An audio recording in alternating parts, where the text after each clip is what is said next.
It's Steven with Gadget, and today we're taking a look at the Galaxy S3.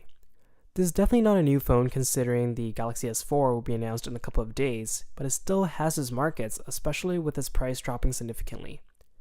The phone comes in both pebble blue and marble white, and they both look really nice. The phone is thin and light, and all the buttons are placed really nicely. Some complain that the phone is a little too huge, but that seems to be the trend for all Android phones now, and I personally don't find the size to be an issue. The back of the phone is made from plastic, and although it does make the phone really thin, I do find it a little bit hard to grip onto the phone with the smooth texture. The screen is definitely one of the key features for the S3. It has a 4.8 inches 1280 by 720p display. Colors look quite accurate and vivid, and text look really sharp on it. Despite the impressive screen, the battery life is still pretty impressive. It usually can last me throughout the day with light to medium use, with 20 to 30% remaining at the end of the day. It has an 8 megapixel camera on the back and a 1.9 megapixels camera in the front. The pictures look fairly decent, but colors seems to be a little bit washed out in low light conditions. Samsung has included some pretty interesting software with TouchWiz, their own skin on top of Android, to make the whole experience a little bit better. On the camera side, they have a thing called Burst Shot and Best Photo, which essentially takes photos in burst mode and allows you to pick the best photo from those shots later.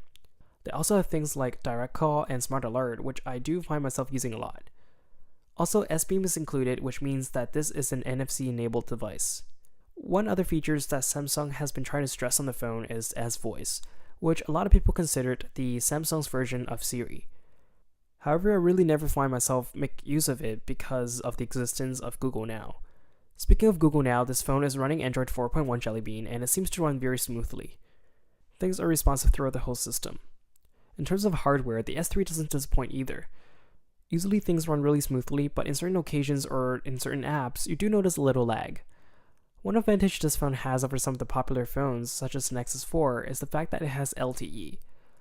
This may not be useful to everyone, but if your area provides LTE service, it's a pleasure to use. The Galaxy S3 is available for around $200 with a 2-year contract. If you're not looking for the latest and greatest and wish to remain in a very low budget, the S3 can certainly be a good choice. However, if you're planning to do a lot of video watching or just enjoy the pleasure of having a 1080p screen, you probably want to look elsewhere.